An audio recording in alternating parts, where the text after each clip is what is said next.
So when it comes to like the addiction of like phones and whatnot, do you think that so obviously when you think of a phone, you think of immediate gratification, right? People pick up their phones for one reason only, to get notifications, to text people, to call people, to get that immediate gratification that they are able to talk or interact with someone else, right? But in the metaverse, or like using virtual and augmented reality goggles for the purpose of interacting with other people, do you think it's a step forward in the right direction, or do you think it's another step backwards? Personally, I think it's like what is it, like a two-sided coin or something like that. It's Yep. kind of how you use it. Are you willing to use it responsibly, or are you going to abuse the system? I think it's going to be a great way to meet people that otherwise you would not be able to meet other than like a discussion board or something like that. I think it'll be a lot easier, to see someone kind of in person, digitally at least, and have that communication aspect and really have that bond. Whereas, if you're using it irresponsibly, you can kind of get lost in it, assume that that's just where you're going to spend all your time and forget about maybe any responsibilities that you do have in the real world. Because I don't think the responsibilities of the real world are going to go away anytime soon. But I think people might get ahead of themselves and might become distracted by the metaverse or anything that does come from that, and want to just kind of live in that realm for, a large portion of their lives.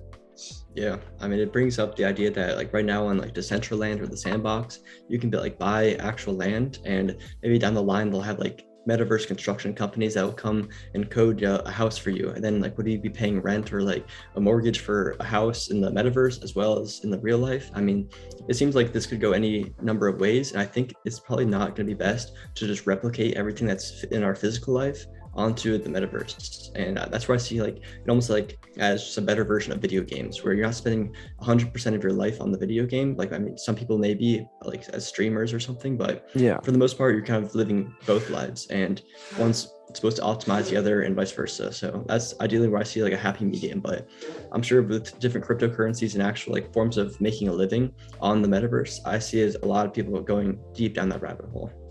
Well, yes, I think that's completely true. I mean, um, when I think of like jobs being created in the metaverse, I'm not thinking just jobs. Like I definitely talked about this with you before, Andrew, but like the idea that basically everything can be done through the metaverse. So back to that theory of like for industry workers, they could be controlling all the machinery but be inside their home. In that same instance, for people who are in like technology jobs, like I could technically be in the metaverse at work for whatever industry I'm in, or for we could be in a meeting together for Varos through the metaverse. And then the same thing applies for schooling. So like these kids could never have to leave their rooms again, and they could be sitting in class in the metaverse in their whole character outfits, and just be sitting at home, or Mhm. using a multi moving treadmill. Like there's too Yeah. many outcomes to really just say this one is going to be the one, because even when it comes to a video games can be endless. You can make a video game whatever you want it to be, and the metaverse, being that it's going to be like a whole world, if not like a whole universe of things, it could literally be like our space time. Yeah.